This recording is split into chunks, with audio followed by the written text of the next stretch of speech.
जय हिंद, नमस्कार। आप देख रहे हैं यूपी खबर हिंदी और मैं हूं आपके साथ दीपक पंडित। भारतीय जनता पार्टी ने आज अपने पत्ते खोल दिए हैं। 50 से ज्यादा उम्मीदवारों की सूची आज भारतीय जनता पार्टी ने जारी कर दी है, जिसमें वाराणसी से प्रधानमंत्री नरेंद्र मोदी चुनाव लड़ेंगे और इसी के साथ साथ उत्तर प्रदेश के सबसे बड़े जिले लखीमपुर खीरी की भी दोनों जो लोकसभा सीटें हैं, यहाँ पर एक लोकसभा खीरी है और दूसरी है लोकसभा धौरारा। दोनों सीटों पर भाजपा ने अपने प्रत्याशियों की सूची आज जारी कर दी।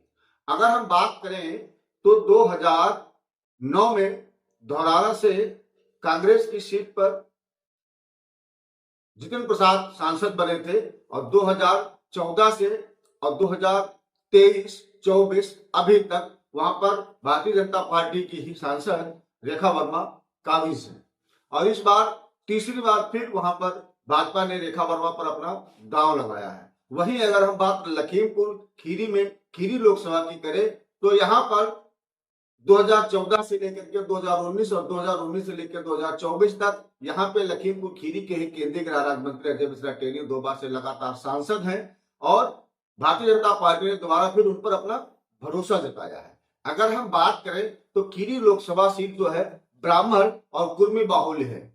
यहाँ पर ब्राह्मण वोट निर्णायक वोट बैंक शामिल होता है और उसी के साथ साथ जो कुर्मी वोट बैंक है वो भी निर्णायक वोट बैंक होता है। क्योंकि अजय मिश्रा टेनी ब्राह्मण है और ब्राह्मणों की नजर से अगर देखें तो ब्राह्मण उनको अपना शिरोमणि मानते हैं। अभी कुछ दिन पहले बात तो यहां तक आई थी कि अगर अजय मिश्रा टेनी को टिकट नहीं मिलता है तो लोग ओवैसी को वोट देना पसंद करेंगे, लेकिन भाजपा को वोट देना पसंद नहीं करेंगे। अब कैमरा भाजपा के एक वक्त थे, उन्होंने मुझसे ये बात कही थी कि दीपक भाई, अगर अजय मिश्रा टेनी को टिकट नहीं मिला तो मैं ओवैसी को टिकट दे दूंगा लेकिन भाजपा को टिकट नहीं दूंगा। मैंने पूछा कि कारण क्या है, तो कारण जो निकल के आई थी वो उनका जो है ब्राह्मणत्व निकल के सामने आया था कि वो ब्राह्मण चेहरा है और ब्राह्मण उनको अपना अभिमान मानते हैं। ऐसे में अगर हम बात करें धौरारा लोकसभा से तो वहां पर रेखा अरुण वर्मा इस बार फिर से भारतीय जनता पार्टी ने उनको प्रत्याशी बनाया है और वहां पर प्रत्याशी हैं। दोनों प्रत्याशी तीसरी बार अपने अपने क्षेत्र में लोकसभा के प्रत्याशी हैं। अगर हम बात धौरारा की करें तो धौरारा भी ब्राह्मण और वर्मा बाहुल्य क्षेत्र है। वहां पर भी वर्माओं का और ब्राह्मणों का दबदबा रहा है।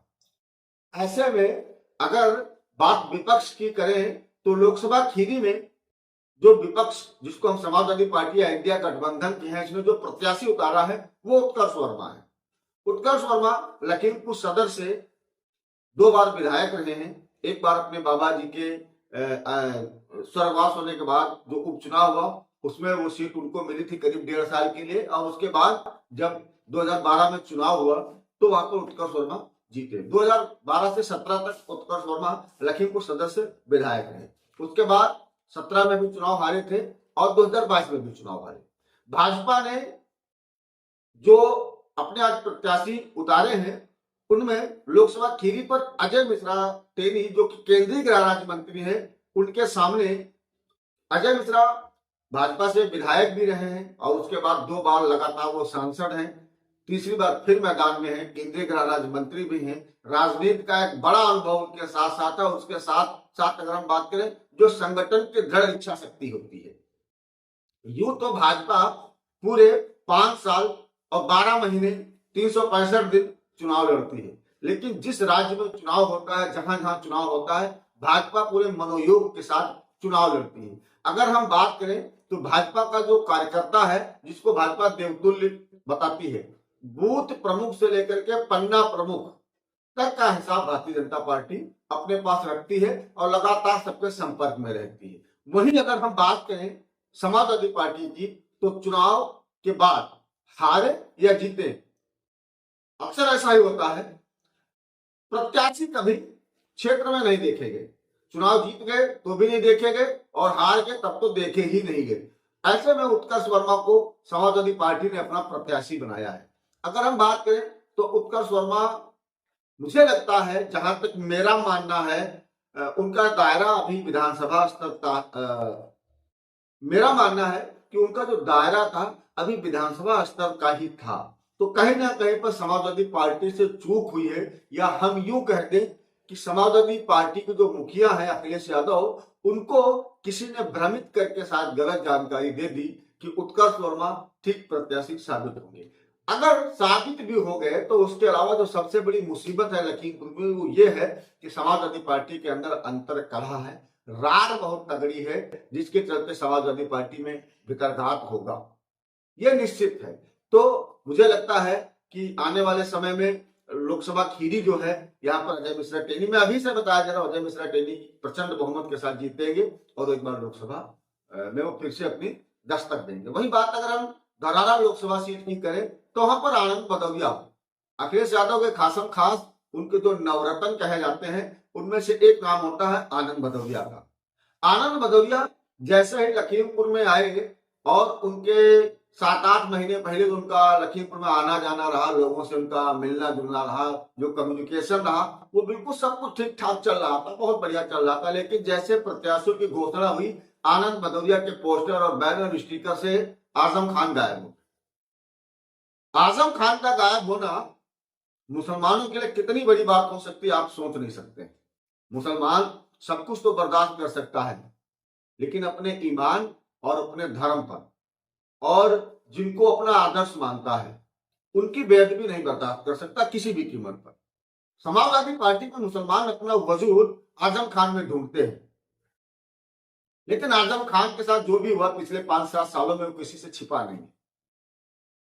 समाजवादी पार्टी ने कहीं पर भी आजम खान के साथ स्टैंड नहीं किया और उसके बाद धौरारा के प्रत्याशी ने जब आजम खान का फोटो गायब कर दिया तो लोगों के अंदर गुस्सा पनप गया।